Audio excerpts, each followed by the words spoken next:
ബ്രഹ്മം, പരമാത്മാവ്, ഭഗവാൻ. പരമസത്യത്തെ ഇങ്ങനെ മൂന്നായി തിരിച്ചിരിക്കുന്നു. ഇതിൽ ബ്രഹ്മത്തെ കുറിച്ച് നോക്കാം. ബ്രഹ്മം എന്നത് ഭഗവാന്റെ ചൈതന്യമാണ്. ഭഗവാന്റെ സച്ചിദാനന്ദ രൂപത്തിൽ നിന്ന് വരുന്ന ചൈതന്യത്തെ നമുക്ക് ബ്രഹ്മം എന്ന് വിളിക്കാം. ആ ബ്രഹ്മാവസ്ഥയിൽ നോക്കുകയാണെങ്കിൽ ഭഗവാൻ എല്ലായിടത്തുമുണ്ട്. ആ ചൈതന്യം എല്ലായിടത്തുമുണ്ട്. ഭഗവത്ഗീതയിൽ 10-ാം അധ്യായം 12-ാം ശ്ലോകത്തിൽ അർജുനൻ കൃഷ്ണനെ അഭിസംബോധന ചെയ്യുന്നു ഇങ്ങനെ: പര ബ്രഹ്മ പരം ധാമ പവിത്രം പരമം ഭവാൻ. പരബ്രഹ്മ, അങ്ങ് പരബ്രഹ്മമാണ്, പരമ പുരുഷനാണ്. ഇവിടെ പരബ്രഹ്മം ഭഗവാൻ കൃഷ്ണനാണെന്ന് അർജുനൻ പറയുന്നു. പരബ്രഹ്മം എന്നാൽ ഇപ്പൊ ഭഗവാൻ സർവവ്യാപിയാണെന്ന് പറയുന്നത് ഈ അർത്ഥത്തിലാണ്. ഭഗവാന്റെ ചൈതന്യം അഥവാ ബ്രഹ്മാവസ്ഥയിൽ ഭഗവാൻ എല്ലായിടത്തുമുണ്ട്. എന്നാൽ ഭഗവാൻ എന്ന വ്യക്തി, ഭഗവാന്റെ സച്ചിദാനന്ദ രൂപം, അത് എല്ലായിടത്തും ഉള്ളതല്ല. ഗീതയിൽ തന്നെ പറയുന്നു, എന്നിലെല്ലാം ഉണ്ട്, എന്നാൽ അവയിൽ ഞാനില്ല എന്ന് ഭഗവാൻ പറയുന്നു. കാരണം ബ്രഹ്മാവസ്ഥയിൽ നോക്കുകയാണെങ്കിൽ ഭഗവാൻ എല്ലാത്തിലുമുണ്ട്. എന്നാൽ ഭഗവാൻ എന്ന സച്ചിദാനന്ദ രൂപം എല്ലാ വസ്തുക്കളിലുമില്ല. അത് ഭക്തന് മാത്രം കാണാൻ സാധിക്കുന്നതാണ്. സൂര്യനും സൂര്യരശ്മിയും അതുപോലെയാണ് ബ്രഹ്മവും ഭഗവാനും. ഭഗവാന്റെ ശരീരത്തിൽ നിന്ന് വരുന്ന ആ ചൈതന്യത്തെ ബ്രഹ്മമെന്ന് വിളിക്കുക. ഇവിടെ സൂര്യരശ്മിയായിട്ട് ബ്രഹ്മത്തെ താരതമ്യം ചെയ്യാം. പൊതുവെ ഭഗവാൻ എന്ന വ്യക്തിയോട് താല്പര്യം തോന്നാത്ത ഒരു വ്യക്തിക്ക്, ഭഗവാൻ എന്ന രൂപത്തോട്, ഭഗവാന്റെ ലീലകളോട് ഇവയോടൊന്നും പ്രത്യേകിച്ച് ഒരു ആകർഷണം തോന്നാത്ത ഒരു വ്യക്തിക്ക് ഭഗവാനെ ബ്രഹ്മമായിട്ട് കാണാം. എന്നിട്ട് ആ ബ്രഹ്മത്തെ ധ്യാനിക്കാം. ഇതിനും കുറച്ചും കൂടി ഉയർന്ന അവസ്ഥയാണ് ഭഗവാനെ പരമാത്മാവായിട്ട് കാണുന്നത്. പരമാത്മാവ് നമ്മുടെ ഹൃദയത്തിൽ വസിക്കുന്നു. നമ്മുടെ ആത്മാവിന്റെ സമീപത്തായി പരമാത്മാവുണ്ട്. ഭഗവത്ഗീതയിൽ 15-ാം ശ്ലോകത്തിൽ 15-ാം അധ്യായത്തിൽ ഭഗവാൻ പറയുന്നു, സർവസ്യ ചാഹം ഹൃദി സന്നിവിഷ്ടോ. സർവജീവികളുടെയും ഹൃദയത്തിൽ പരമാത്മരൂപേണെ ഞാൻ വാഴുന്നു.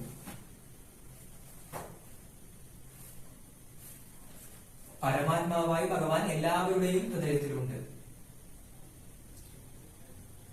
ഇപ്പോൾ ഭക്തിയുള്ള അർജുനന്റെ ഹൃദയത്തിലും പരമാത്മാവായിട്ട് കൃഷ്ണനുണ്ട്. ഭക്തിയില്ലാത്ത ദുര്യോധനന്റെ ഹൃദയത്തിലും പരമാത്മാവായിട്ട് കൃഷ്ണനുണ്ട്. എന്നാൽ ഭഗവാൻ എന്ന സച്ചിദാനന്ദ രൂപം ഭക്തിയുള്ള അർജുനന്റെ ഒപ്പം മാത്രമേ ഉള്ളൂ. ഭക്തിയുള്ളവർക്ക് മാത്രമേ ഭഗവാൻ എന്ന സത്യത്തെ ലഭിക്കുകയുള്ളൂ. അല്ലാത്തവർക്ക് ബ്രഹ്മമായിട്ടും പരമാത്മാവായിട്ടും ഭഗവാൻ എപ്പോഴും ലഭിക്കും. പരമാത്മാവ് എപ്പോഴും ആത്മാവിന്റെ സമീപത്ത് നിന്നുകൊണ്ട് ആത്മാവിന്റെ അവസ്ഥകൾ മനസ്സിലാക്കുന്നു, കർമ്മഫലങ്ങൾ മനസ്സിലാക്കുന്നു. ഒരു സുഹൃത്തിനെ പോലെ ചെയ്യേണ്ട കാര്യങ്ങൾ നിർദ്ദേശിക്കുന്നു. ആ ആത്മാവ് ചെയ്യുന്നതിനെല്ലാം ഒരു സാക്ഷിയാകുന്നു. എപ്പോഴും ഭഗവാന്റെ കാരുണ്യം കൊണ്ടാണ് ഭഗവാൻ പരമാത്മാവായിട്ട് എപ്പോഴും ആത്മാവിന്റെ ഒപ്പം തന്നെ നടക്കുന്നത്. ആ വ്യക്തിയെ നഷ്ടപ്പെടാൻ ഭഗവാൻ അനുവദിക്കുന്നില്ല തന്നിൽ നിന്നും. അതുകൊണ്ട് ആത്മാവിന്റെ അടുത്ത് പരമാത്മാവായിട്ട് ഭഗവാൻ വസിക്കുന്നു. ആ ആത്മാവിന്റെ ശ്രദ്ധ എപ്പോഴെങ്കിലും ആ പരമാത്മാവിലേക്ക് തിരിയാൻ ഭഗവാൻ കാത്തിരിക്കുന്നു. ഇനി നമുക്ക് പരമസത്യമായ ഭഗവാനെ കുറിച്ച് നോക്കാം. ഇനി നമുക്ക് പരമസത്യത്തിന്റെ ഏറ്റവും ഉയർന്ന അവസ്ഥയായ ഭഗവാൻ എന്ന സത്യത്തെ നോക്കാം. ഭഗവത്ഗീതയിൽ 18-ാം അധ്യായം 55-ാം ശ്ലോകത്തിൽ ഒരു ശ്ലോകമുണ്ട്. ആർക്കെല്ലാം ഭഗവാനെ മനസ്സിലാകും, അല്ലെങ്കിൽ ആർക്കെല്ലാം ഭഗവത്ഗീത മനസ്സിലാകും. ഭക്ത്യാമാം അഭിജാനാതി യാവാൻ യച്ഛാസ്മി തത്വത. ഭക്തി കൊണ്ട് മാത്രമേ ഞാനാണ് പരമദിവ്യോത്തമ പുരുഷനെന്ന സത്യം അറിയാൻ കഴിയൂ. ആ ഭക്തി കൊണ്ട് തന്നെ എന്നെ കുറിച്ച് പൂർണ്ണബോധം നേടുമ്പോൾ അയാൾ എന്നിലേക്ക് പ്രവേശിക്കുന്നു.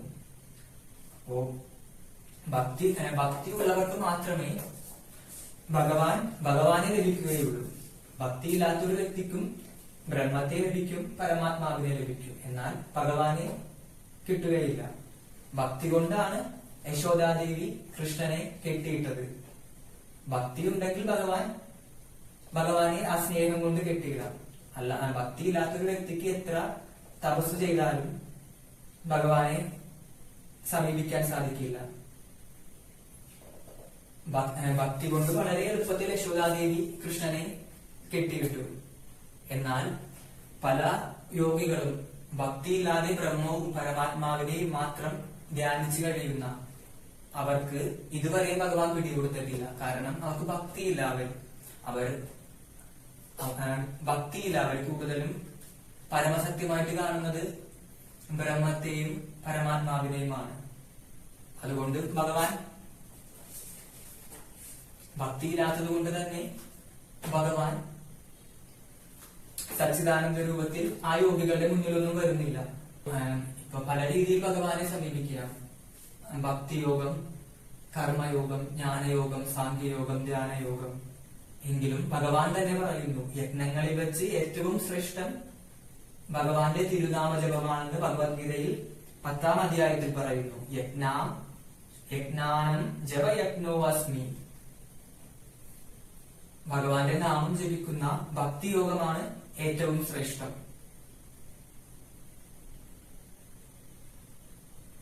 പരമാത്മാവിൽ ലയിക്കുന്നതും ബ്രഹ്മത്തിൽ ലയിക്കുന്നതിനും എല്ലാം ഉയർന്ന അവസ്ഥയാണ് ഭഗവാനോടൊപ്പം സഹവസിക്കുന്നത്. ഒരു ഭക്തർക്ക് ഒരിക്കലും പരമാത്മാവിൽ ലയിക്കുന്നതൊന്നും ഇഷ്ടപ്പെടത്തില്ല. അവരെ സംബന്ധിച്ച് ഇതെല്ലാം പരമാത്മാവിൽ ലയിക്കുക, ബ്രഹ്മത്തിൽ ലയിക്കുക എന്നതെല്ലാം വളരെ ബോറിംഗ് ആയ കാര്യങ്ങളാണ്. അവർക്ക് എപ്പോഴും ഇഷ്ടം യശോദാദേവിയെ പോലെ, രാധാദേവിയെ പോലെ, അർജുനനെ പോലെ ഭഗവാന്റെ ഒപ്പം ജീവിക്കുക എന്നതാണ്. അതുകൊണ്ട് ഭഗവാനെ നേടുക എന്നതാണ് ബ്രഹ്മത്തെ നേടുക, പരമാത്മാവിനെ നേടുക എന്നതിലുപരി ഏറ്റവും വലിയ അവസ്ഥ.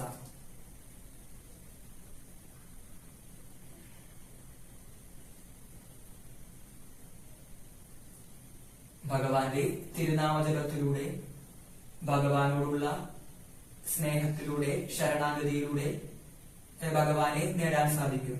ഭഗവത്ഗീതയിൽ 18-ാം അധ്യായത്തിൽ പറയുന്നു, സർവധർമാൻ പരിത്യജ്യ മാമേകം ശരണം വ്രജ. എല്ലാ ധർമ്മങ്ങളും ഉപേക്ഷിച്ച് എന്നെ മാത്രം ശരണം പ്രാപിക്കുക, എങ്കിൽ ഞാൻ നിന്നെ സംരക്ഷിച്ചു കൊള്ളാം എന്ന് ഭഗവാൻ പറയുന്നു.